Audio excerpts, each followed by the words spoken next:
हजारी न्यूज़ के माध्यम से हम देवानंद उपाध्याय, कैमरामैन आनंद शर्मा जी के साथ है।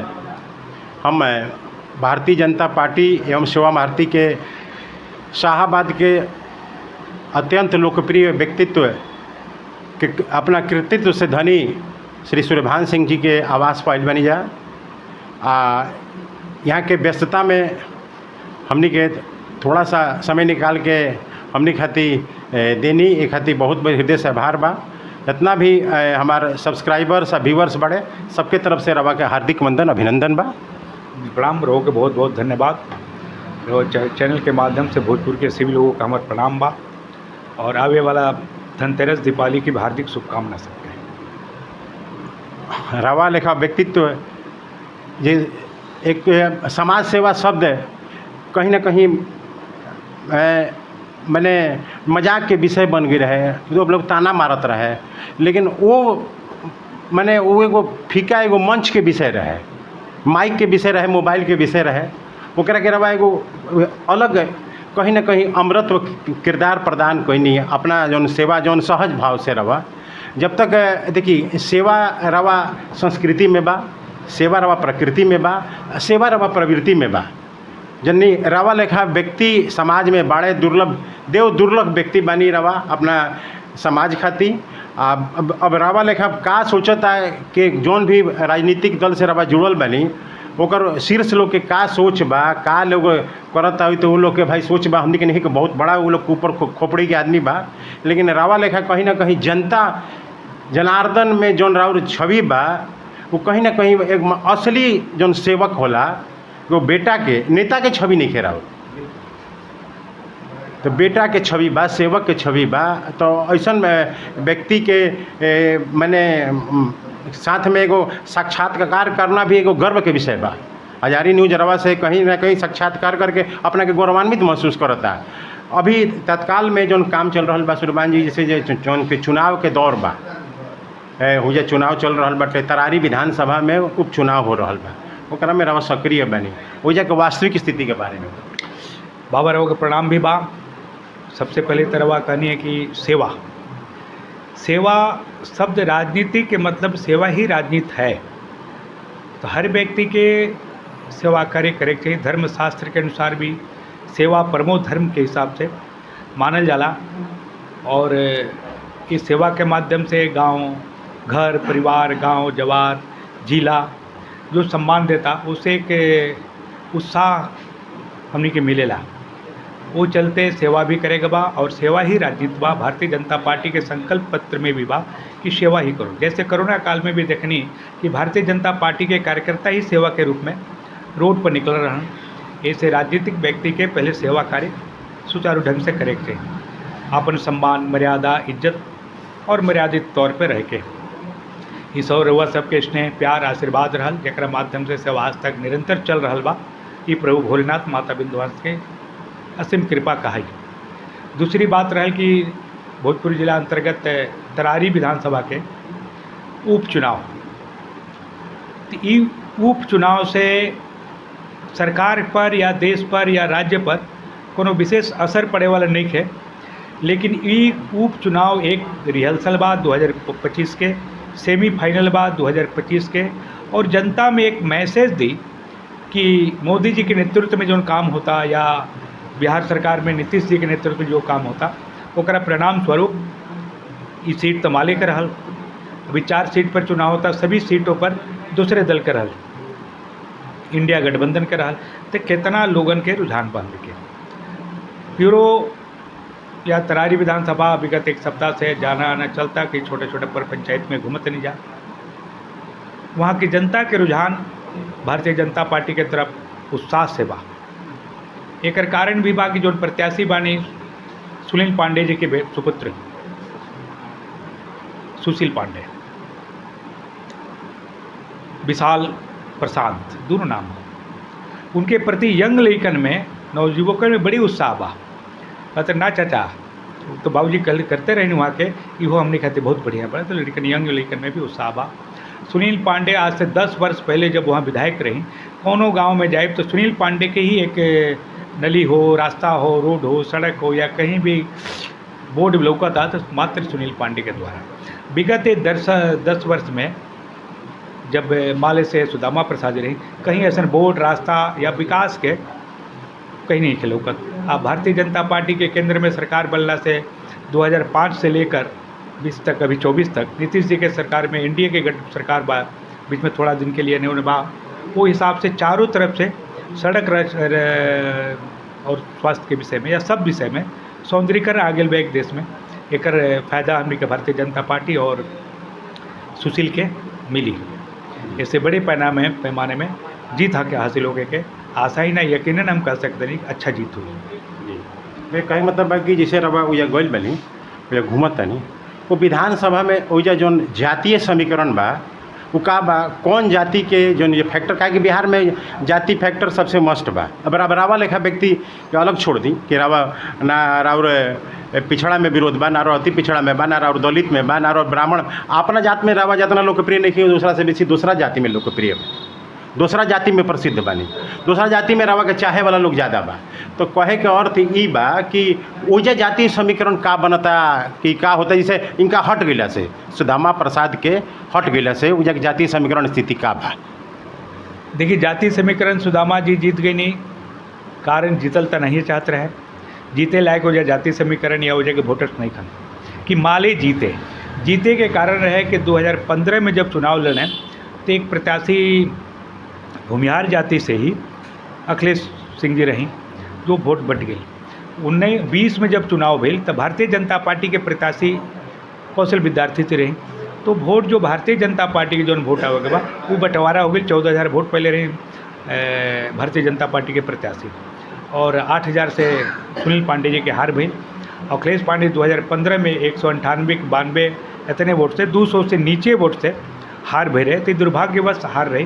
तो जातीय समीकरण या जनता के रुझान सुनील पांडे जी के व्यक्तिगत तौर पे उनका सेवा कार्य से उनसे प्रभावित लोग पर सभी जाति के लोग के उनका वोट बा। भैया चूँकि अल्पसंख्यक के वोट जब तक वहाँ भाजपा में ना रही वहाँ के काफ़ी मात्रा में मिलत रहे।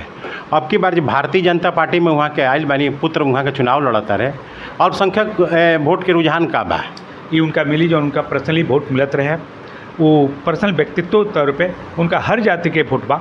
हम तो दलित समाज में भी घूमते नहीं तो पता चलता कि ना हमारे के दवाई करा दिल बने हॉस्पिटल में कर्ज हो गई बा, तो ये नाते उनका अल्पसंख्यक के मुस्लिम के भी वोट मिली। भैया जो बिहार के जो चारों चुनाव होता भारतीय जनता पार्टी के मुख्य एजेंडा रहेला परिवारवाद कि परिवारवाद में हमनी के दूसरा जाति घेरे नहीं जाए। ये चारों सीट पर परिवारवाद ही हावी बा, कार्यकर्तावाद, सिद्धांतवाद, विचारवाद छोड़ दी। हम नहीं कहते कि मैंने कोई खराब व्यक्ति बा कोई बुरा व्यक्ति बा, उससे हमारा मतलब नहीं है, बाकी चारों सीट पर परिवारवाद लड़ रहा बा। एक बारे में राहुल का ओपिनियन? परिवारवाद के ना कह जी भारतीय जनता के प्रत्याशी में को खाली तरारी विधानसभा लड़त नहीं, तो सुनील पांडे जी अभी 2-3 महीना पहले ही भारतीय जनता पार्टी के सदस्यता ग्रहण के लिए बनी और भारतीय जनता पार्टी के तरारी से दूसरा प्रत्याशी के तौर पे सुशील पांडे बाबूजी विधायक रहीं, तो भारतीय जनता पार्टी के लिए तो बेटा के मिलल बा एक प्रत्याशी सिंगल, भारतीय जनता पार्टी अपने तरफ से नहीं के दिले। अब बाकी गया में बात है मांझी जी के अलग पार्टी बा गठबंधन में वहाँ के बानी, तो परिवारवाद वैसे नहीं कैसे। तो रामगढ़ में भी एनडीए की तरफ से ही आरजेडी की तरफ से भी परिवारवाद बा। ऐसे हमारा हिसाब से परिवारवाद ना कही, सुनील पांडे जी अगर भारतीय जनता में रहते हैं उनका बेटा के मिलते तब परिवारवाद कह सकत रही। तो सुनील पांडे जी के अपन व्यक्तित्व बा, अपन सेवा कार्य बा, अपन सम्मान इज्जत बा, प्रतिष्ठा बा, वो नाते भारतीय जनता पार्टी में पहले बार नया ये प्रत्याशी दूसरा प्रत्याशी हुई है। आपकी 2020 में कौशल विद्यार्थी जी रहीं और 24 में उपचुनाव में सुशील जी रही। भैया एगो जनता में एगो तुलनात्मक अध्ययन होता है भैया कि माने ब्यूरोक्रेट, पूर्व अधिकारी या कि अपराधी प्रवृत्ति के समाज के कार्यकर्ता के जनता के बीच ज़्यादा बा, ओकर लोग और पूर्व के चरित्र आचरण के लोग नहीं देखत। रावा जब जनता के सेवक जो जीतता नहीं जनता के वोट के द्वारा, ओकरा बाद जनता से रावा कितना जुड़ाव बा, ये बहुत तरह चर्चा के विषय बा। एकरा बारे में राव का कहल जाए? एक तो अधिकारी वर्ग के राजनीति में पूरा 60 साल जीवन बितौले के बाद आओ तनी फिर राजनीति में आओ तनी कहीं न कहीं उनकी विशेषता मिलत हुई अपन समय पास करे खातिर आ जाल लोग। अभी एक प्रत्याशी रिटायर करके आयल में हमसे मुलाकात होत रहे आर क्षेत्र में कहीं घूमत के लिए हम चुनाव लड़े के उद्देश्य बा कारण पूछी काहे लड़ब तो कहीं समय पास तो हमारा करे चाहिए। राजनीतिक समय पास करे खातिर आधिकारिक वर्ग आवला ये जनता के विषय बा, जनता के सोचे के बा और पार्टी के विषय में शीर्ष नेतृत्व के विचार करे के विचार नहीं बा। और अधिकारी जब रिटायर करके चुनाव लड़े आओ तनी तो जनता के बीच में जाके उनके सेवा कार्य अवश्य करे के चाहिए। नेता वह कहाला जनता के दुख सुख में दिन रात मिले और साधारण से साधारण जनता गरीब हो अमीर हो कोई बात ना, कभी भी वो जनता विधायक हो अपने विधायक से सांसद से मुलाकात कर सके, ऐसे प्रतिनिधि जनता के चुने के चाहिए।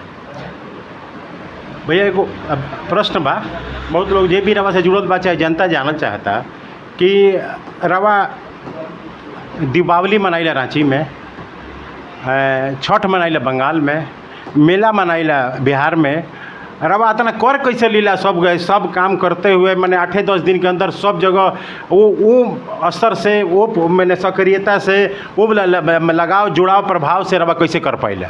देखिए लोगन के हमार जन्म कर्म खड़गपुर में ही है, गांव में 5वां 6वां तक क्लास पढ़ल बानी, ओकर बाद खड़गपुर शिक्षा दीक्षा बा। तो खड़गपुर भी एक जन्म और शिक्षा दीक्षा के नाते खड़गपुर से लगाव एक प्रेम बा। दूसरी कर्म भूमि के आधार पर रांची बड़ी मान सम्मान इज्जत प्रतिष्ठा दिलस, लोग की भी वहाँ से सम्मान इज्जत प्रतिष्ठा बा, खड़गपुर के लोग की भी बा। और आरा मातृभूमि, कर्मभूमि, जन्मभूमि, सेवा भूमि तो आरा भी बा। ये नाते तीनों जगह जाना आना परिवार के सदस्य बा, एक मुलाकात हो जाला बहाना, पूजा तो बहाना बा, अपने लोगों से मुलाकात हो जाला छठ में बंगाल गेला से। और दिवाली चूँकि हम जात के तो चाहे जौन बानी लेकिन कर्म से बनिया बानी, तो बनिया के नाते हमने के तनी दिवाली गणेश लक्ष्मी के पूजन पाठ में बिजनेस व्यापार बात हो जाए कई चाहे ले जाता रांची व्यावसायिक क्षेत्र बा। और यहाँ सामाजिक क्षेत्र पर मेला बा या गंगा स्नान बा और भी सामाजिक जैसे अभी तक बानी। अब दिवाली 2 दिन मनाओ कहते रांची चल जाए, फिर छठ में हो जाए चली। अभी तो चुनाव के प्रदेश बा, देखिए कहाँ रहल जाई, झारखंड में भी चुनाव हो रहा बा और हमने के आरा तराजी में भी चुनाव हो रहा बा, जहाँ ये सब प्रभु के कृपा से शक्ति प्रदान होला, ऊर्जा उनके देल बा। और अब स्वस्थ अच्छा खाना, अच्छा नींद, अच्छे विचार मन में रखब तो वो पर हावी नेगेटिव ऊर्जा ना हो पाई है। ऐसे अब से हम निकलब तो रात 12 बजे तक ऊर्जावान प्रभु की कृपा रही, तो थोड़ा स्वस्थता पर ध्यान देवे के बाद एक्सरसाइज जरूर करब, कितने इमरजेंसी हो जाए पूजा जरूर करब, तो पूजा के दिन प्रभु भोलेनाथ के आशीर्वाद कि ऊर्जावान रहीला। भैया जैसे झारखंड में जन चुनाव होखे वाला बा, चूँकि झारखंड और कर्म क्षेत्र रहल बा, कर्म भूमि रहल बा, ओजा जौन अब की जौन रुझान बा इंडिया के ब्लॉक के सत्ता बाची या कि एनडीए के सरकार बनी? हम तरह के एक विश्वास दिलाई कि 2019 में भूल भ्रांति और कहीं ना कहीं नीति के गलत आचरण के चलते भारतीय एनडीए के सरकार ना बनल, ना तो 2019 में भी एनडीए की सरकार बनी। थोड़ा सा सीट के छोटा राज्य बा, 80-81 सीट के विधानसभा बा। अब की और एनडीए के सरकार बनी, क्योंकि एनडीए में बहुत मजबूत स्थिति से आजसू के बानी, आजसू से अच्छा पिछला बार आजसू के गठबंधन ना रहे, अब के आजसू के गठबंधन बा। नीतीश जी के भी 2 प्रत्याशी हो जा लड़ रहा बनी, जो ना चलते 10 सीट पर इफेक्ट पड़ रहे आजसू और सरजू राय जी, माननीय बड़े भाई आदरणीय सरजू राय जी के चलते। तो ये सब एक गठबंधन में आके अच्छा मुकाम पर आई और चंपई सोरेन जी हाल फिलहाल में ही जेएमएम से आके शामिल बनी, तो अच्छा सीट मिले। अब के हमारा 18 से 20 सीट बढ़े का अनुमान बा पहला अपेक्षा में। ऐसे अब की झारखंड में भी एनडीए की सरकार बनी। भैया पिछला लोकसभा चुनाव जौन भई रहला मैंने अब की बार वाला एमे जौन और झारखंड के जितना अनुसूचित जनजाति आरक्षित लोकसभा 5 के 5 भाजपा हार गई रहे, ओइजा अब की बार जौन विधानसभा चुनाव आवता ओइजा इस स्थिति कैसन रही? अब की पिछला बार विधानसभा में 28 में 2 विधानसभा में सुरक्षित सीट से रहे, वही सीट अब की 14-15 सीट बढ़ जाई, जोना के चलते हमने के 18-20 सीट की बढ़ोतरी हुई। अब की विधानसभा में वो खेल लोकसभा वाला ना देखे के मिली, अब की रवा मिलत आदि से अनुसूचित सीट। जो अभी झारखंड में 5 जिला में जौन की और घुसपैठ वाला बाटे जौन में ही वाला मामला चल रहा बा कि पत्नी भी आदिवासी पति बा कि जौन की अधिक उ जगह मुखिया उ के पंचायत समिति उ के सरपंच उ के जितना ये तरफ माने ये कब्जा हो गई बा एकरा ई बहुत मुद्दा बा ई हाई कोर्ट तक का सुप्रीम कोर्ट तक ई मुद्दा गइल बा एकरा के अब की बार ये सरकार बनी उ के तो ओकरा पर कितना ये मुद्दा के सीरियसली ली कि फिर राजनीतिक मुद्दा ही बन के रह जाई। राजनीतिक मुद्दा ना रही। भारतीय जनता पार्टी में बड़ी ध्यान से आकृष्ट केले बा, चुनावी मुद्दा भी बा, राजनीतिक मुद्दा भी बा। लेकिन आज माननीय गृह मंत्री अमित शाह जी के भी घोषणा भइल बा कि बांग्लादेश बॉर्डर से ही एके रोके के प्रयास करेगा बा और बांग्लादेश बॉर्डर में घुसपैठ न हो और दलित समाज में लेके आदिवासी समाज के लिए जो ब्याह के प्रलोभन दे के अपने यहाँ के जमीन न बढ़ा पा वही के खिलाफ में अब देखा कि आदिवासी समाज से भी भारतीय जनता पार्टी के वोट करे जाता। तो इससे बच्चे के बाद बहुत ज़्यादा 40% जनसंख्या 5 साल में बढ़ जाना, 10 साल में बढ़ जाना बहुत बड़ी बात बा। बाकी हिंदू में या जैन में या सिख में 2 से 5% 3% बढ़ल बा। मुस्लिम में 30 से 40% जनसंख्या बढ़ जाना ये दर्शावता कि कहाँ से आगे भी घुसपैठ बा बहुत बड़ी। 5% 10% 30% लोगों के घुसपैठ जरूर बा। भैया पहला चीज़ जैसे मोदी सरकार बा कि घोषणा कैल कि 70 बरस के पहले लोग 60 बरस के बाद 50 बरस के वाले रहे कि जो ओकर कोनो तरह के बीमा ना होए। एक बहुत बड़ा क्रांतिकारी कल्याणकारी योजना ले बड़ा कि 70 बरस के ऊपर के आदमी के भी कहीं ना कहीं मतलब ऐसे जो जुड़ल जाई का कहा जाला इंश्योरेंस से।